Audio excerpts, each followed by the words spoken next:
कांजी तो आपण मैंने खाई बहुत प्रकार कांजी आम जनराली बनई था।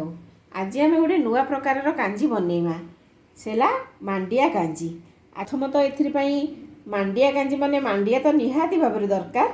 मांडिया दरकार आमर देखीदबा आज आज कौन कौन दरकार हम आधे कौन लगे आमर जिनस यहाँ मांडिया दरकार आपण आमर ता सागर आउ गोटे जिनस है दही दही भी लगे आम दही टिके नवा बसा दही टिके दही लगे आउ अदा खंडे नवा नवा कंचा लंका टिके नवा मो पाखे आंब कषि अदा नथिला तेणु मु खाली अदा और कंचा लंका नहीं जाइए। आपण पाखे जदि आंब कषि अदा थी आपड़ ताको छेचिकी व्यवहार करेंगे। आ बघारे आम दरकार भुसुंगा पत्र आउ फुटण कांजीटी चलतु आज आम बनईमा केमिति बनईमा ए प्रोसेसटा देखिबा। इथिपाई मु गोटे पात्रटी नहीं जाइए। ए पात्र रे आम किछि पानी नहीं जिबा पानी नहीं गले एथिरे आम दही की दबा दही की देकी भल भाव टिके घांटी नवा भल भाव दही देकी भल भाव को आम घांटी नवा दही टी भल भाव पानी सहित मिसी जाइए। एथिरे आम पकेबा मांडिया चूना दबा एथिरे 2-3 चामच मांडिया चूना दे दबा। मांडिया चूना देकी आपको आम भल भाव टिके फेंटी नवा। आपन जदि एक पानिया पानिया पीवा को चाहिए पानिया बनइबे ना जदि टिके आपको बहलिया पसंद आपन बहलिया पीबे ताहले आपन तार ये देखिकी तार केमिति से मोटा होची पतला होची देखिकी से अनुसार मांडिया चूना पकेबे अबा किंबा पानी मध्ये आपन एथिरे ऐड करि परिबे। एथिरे आमे दबा स्वाद अनुसार लूण ए अदा आउ ए कंचा लंका एक आम भल भाव छेची नवा।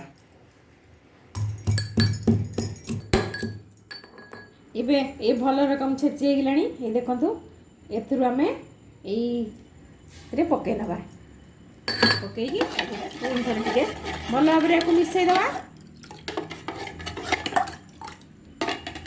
आम गैस टी लगे दवा गैस टी लगे देकी गोटे फ्राइंग पैन टे बसई नवा। आउ कांजी तो बघरा बिना कांजी अधूरा कांजी तो बघारिबा को पड़िबो तेणु एथिरे हम गोटे तड़का लगेबा। गोटे तड़का पैन टे बसई दीचे एथरे आमे देई दबा एथिरे टिके तेलटी गरम हेलानी एथिरे हम पकई देबा सुखिला लंका आउ फुटण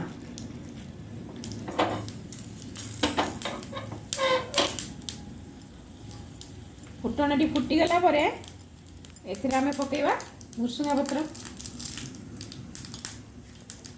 एथिरे भुसुंगा पत्र पकेबा।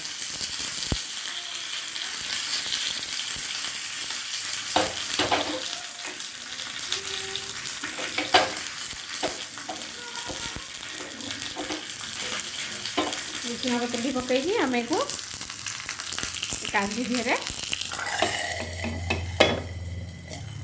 बघराटा दे दवा।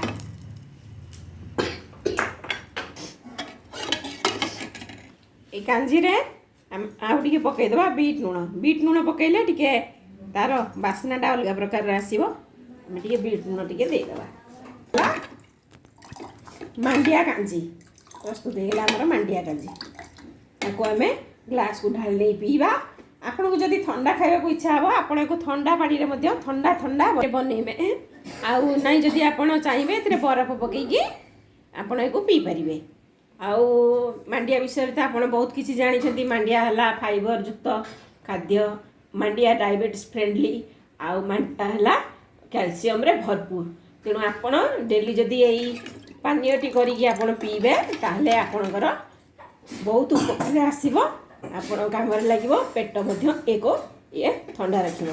आमे गोटे ग्लास को ढाली नबा देखो केमती प्रस्तुत है आमर मांडिया कांजी हे देखो।